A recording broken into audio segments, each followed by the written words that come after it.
Yes, that music means it is time for the Equity.Guru Investor Roundtable. A little different look today. We're going to have some fun. We're expanding all of our concepts. What?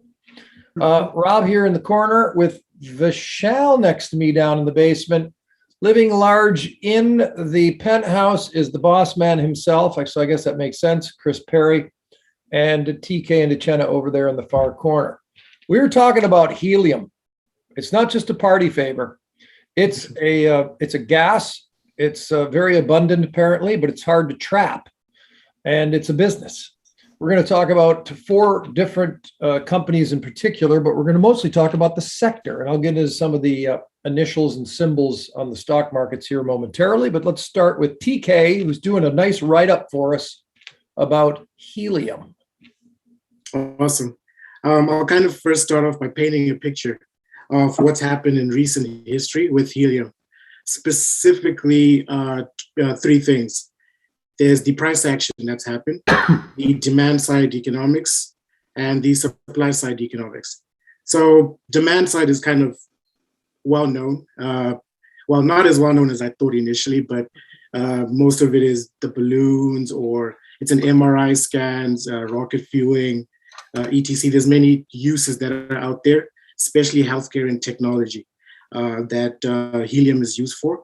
And that's the demand side. So that has always been stable over time and is actually growing as we progress with most of the tech and the healthcare industry. It's the supply side that has always had an issue because of the rarity of getting economic helium from the actual ground.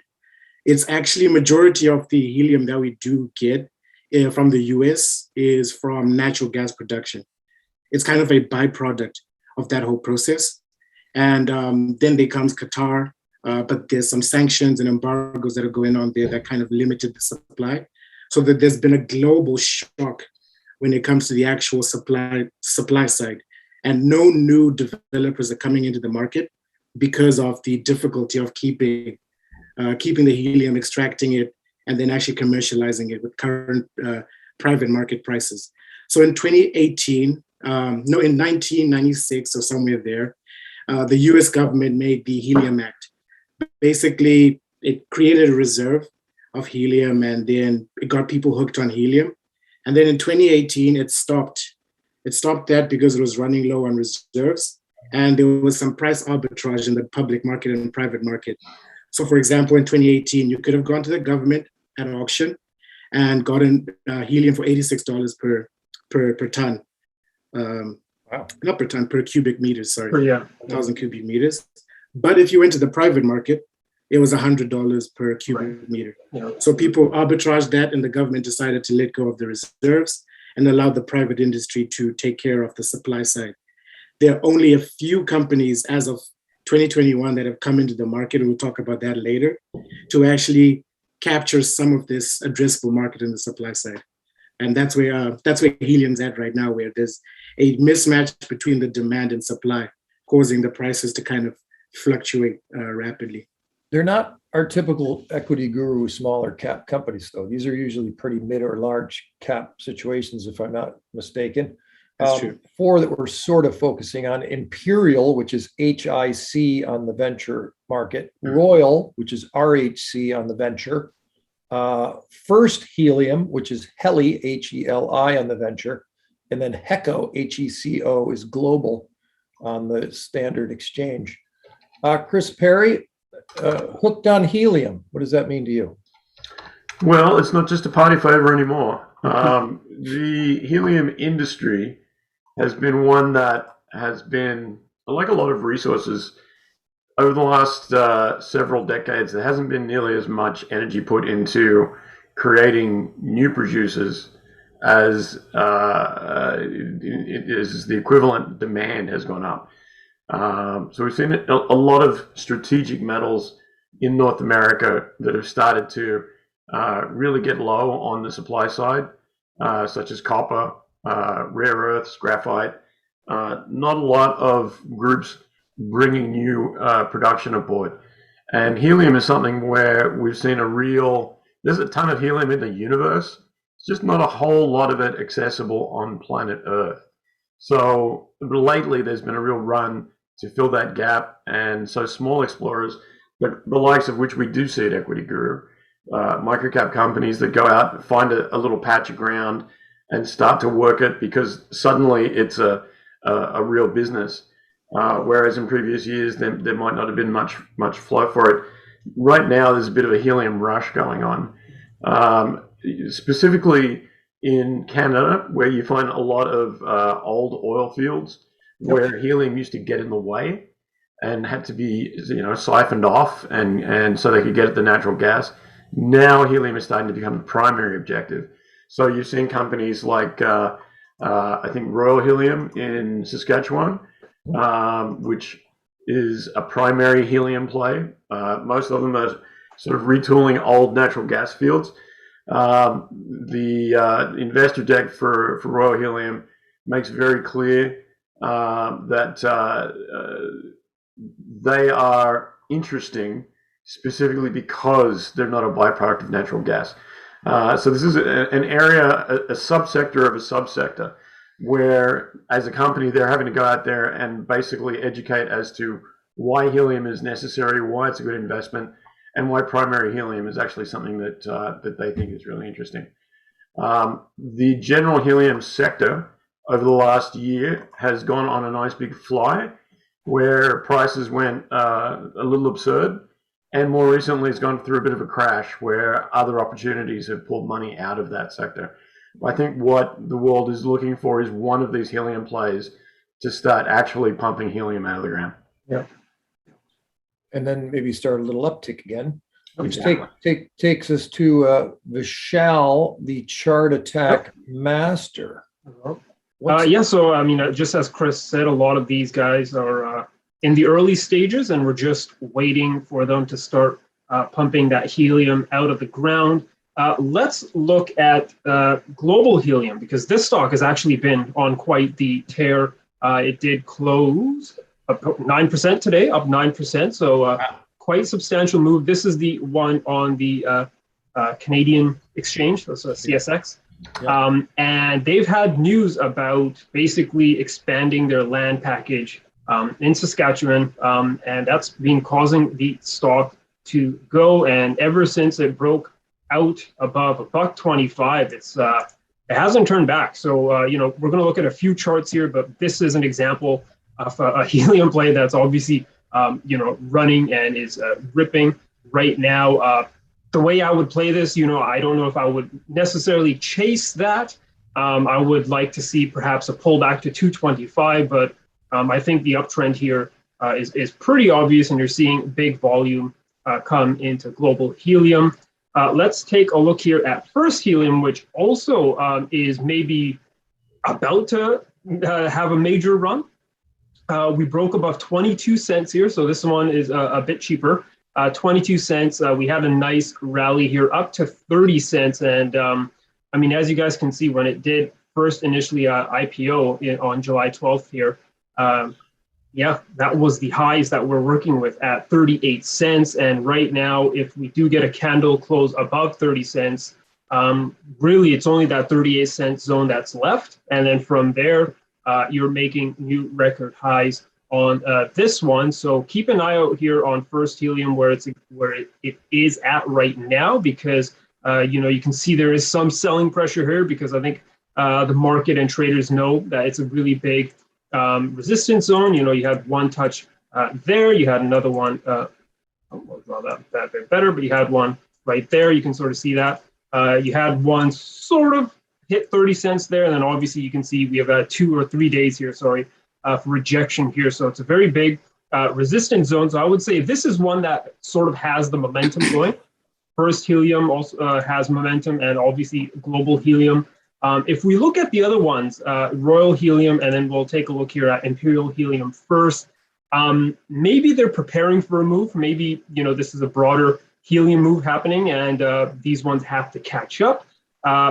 This chart should sort of look familiar. It looks very similar to the chart, or the structure looks very similar to Mineworks, actually, that we talked about a few days ago, and even the plays such as Palladium, but bit of what we call a cup and handle structure here. Obviously, the body of the cup here should be a bit broader, I guess, a bit fatter, but I mean, you have the structure there. And oh, by the way, I have a teacup here so you guys can see the structure and profile that I'm talking about. That's the way it should look like. And we just need a breakout here now at 23 cents. So perhaps this is going, Imperial Helium is going to follow the first two here that we talked about. But we just need that breakout. And then finally, let's take a look at Royal Helium. This is one that I think you can maybe act on just because we're at that 50-cent zone. Well, we broke above 50 cents, and on November 12th, we actually came back to retest that 50-cent zone. And as you guys know, 50 cents is a pretty important psychological number for stocks under $1. We had good volume, actually, about 300,000 shares traded on that day. So buyers did step in at that zone. And, another pattern we've sort of seen on many of these charts, but a bit of a flag pattern here. So you have your flagpole and then you have your flag.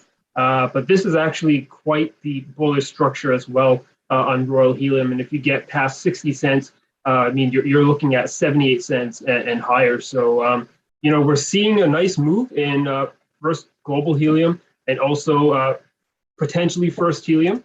And now we're just going to watch to see Royal Helium and Imperial Helium catch up. So it looks like there might be some interest coming back to the helium plays here. While that was happening, though, Desert Mountain Energy, which was one of the front runners, has probably done a bit more work than most. It's getting absolutely poleaxed. Desert Mountain Energy, DME. DME. Let's take a look at that one. Oh, no, there we go. Wow. Yep. Holy smokes. So I didn't see anything just on a cursory look at their news that sort of indicates why that might be, but processing plant builder, maybe just, yeah. That's, are these guys pure helium as well, or? I believe so. I mean, look, that's $154 million market cap. It is. Yeah. After all of that desecration, so perhaps it's just a case of it needed to get a correction, but it seems like very sudden.